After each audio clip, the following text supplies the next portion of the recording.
Welcome back. We are still talking about Lifted, and now we are talking about life post tantrum. Woo! So this big tantrum, and it's a turning point in the film because it is the last of the alien's most desperate attempts to work the system.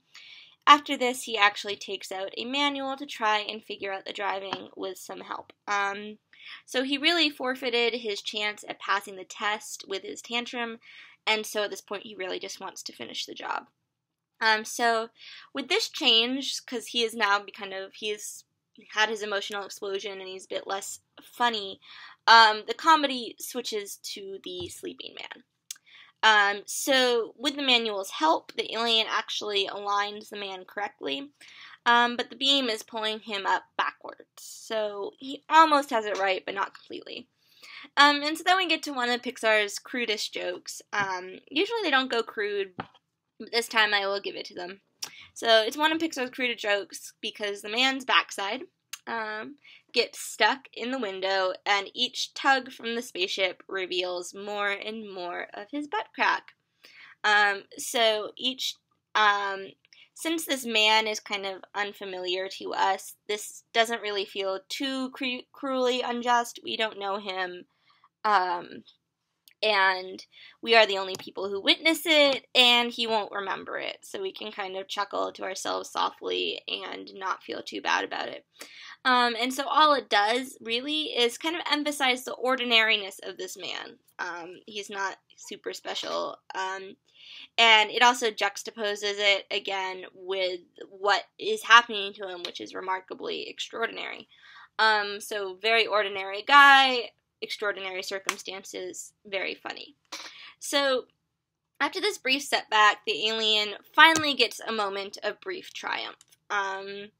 So even after the crude gag, and after that he gets pulled still backwards through a tree, he finally gets the man into the spaceship. And so we get a response in the music with this kind of triumphant score, still in the style of a classic science fiction film. And it kind of shows the little alien has finally done his job and taken on the role that we expected of him from the very beginning. However, this is a comedy, and a triumph really wouldn't fit his character. So, unsurprisingly, he messes up again. He gets cocky, and instead of finishing the job like he's supposed to do, he just quickly turns to the big alien for approval, and when he turns, he switches the beam off too early. And so the man, we get a cartoon physics moment. He's like briefly suspended over the empty hole before he falls.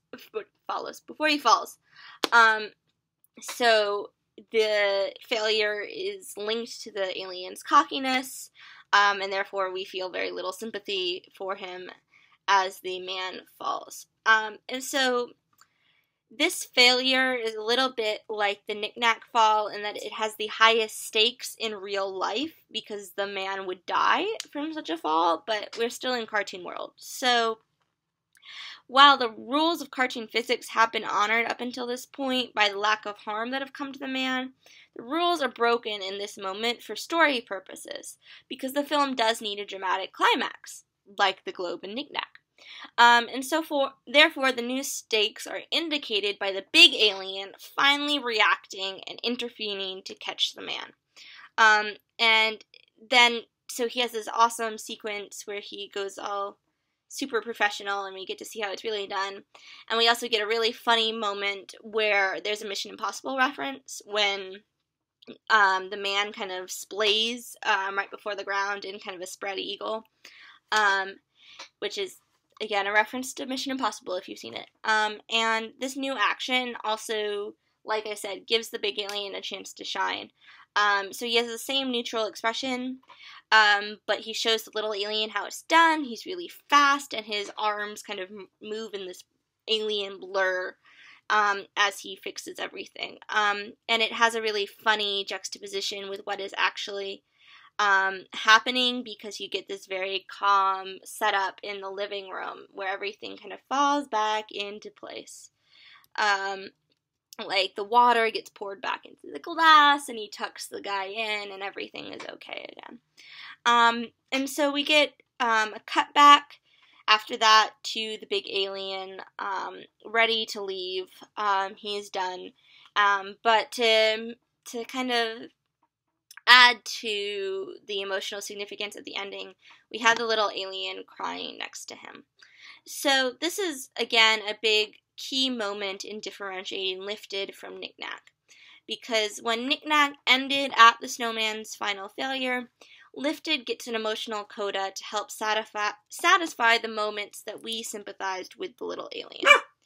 I have a puppy in the room, and she's making herself known. Right, so puppy taken care of. Unexpected interruptions probably should not happen in the next couple of minutes as we finish talking about Lifted. So, where were we? So we have this emotional coda to help satisfy those moments where we sympathized with the little alien.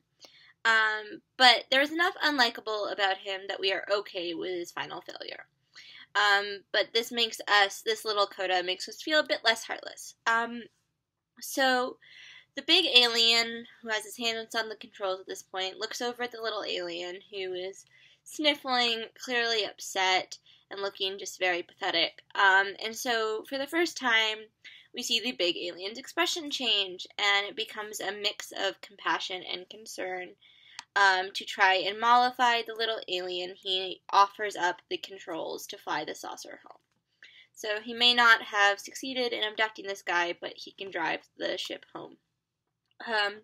So he's still very not the big alien, the little alien is still very childish, and he just responds like with way too much enthusiasm. He's super excited, and if you've been watching the squiggle like I did, it just like goes straight up, because his goal has been partially realized. And kind of the bonus to having the squiggle reflect his emotions, it now looks more professional because it's straight. So we get one last laugh with the end, because we have this setup, and it's funny, but not like haha funny, just kind of cute. But we get a haha funny, because we watch the saucer fly away, thinking that the little alien's finally succeeding at something, and then it promptly falls back down.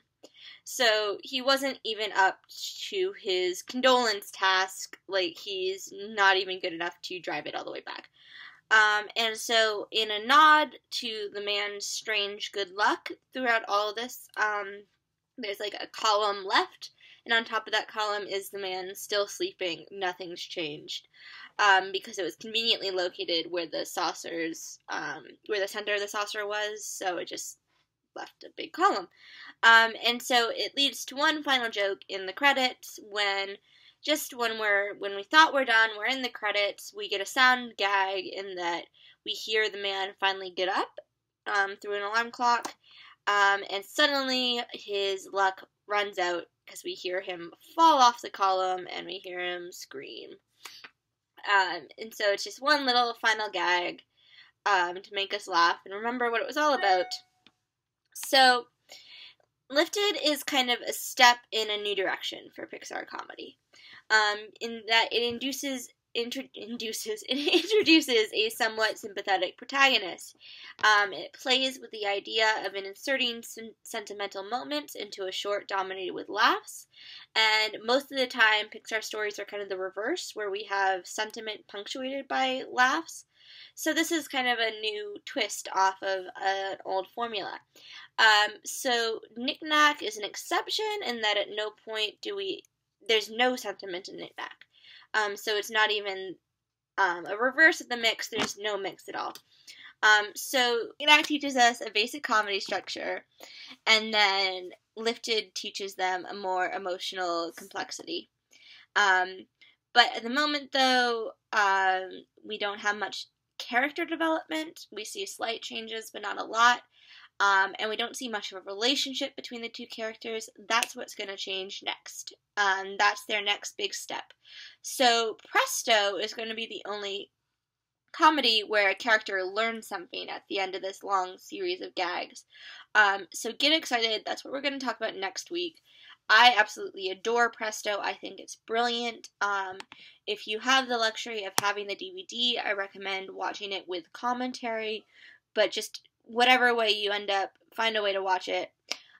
It's really cool. And it is the one that has the honor of being introduced as a Pixar cartoon. It's very self-aware at the same time as being fairly brilliant. So, go check that out, but save a little piece of your heart for Lifted because it's very sweet and teaches the studio really important things. And yeah, I will see you next week as we talk about Rabbit and we go back to bashing one character a lot. Not physically, but intellectually. And hopefully no more puppy interruptions, but she's fairly cute, so I'm not that mad at her. Anyways, I'll stop rambling, let you go. I hope you come back. Alright, bye-bye.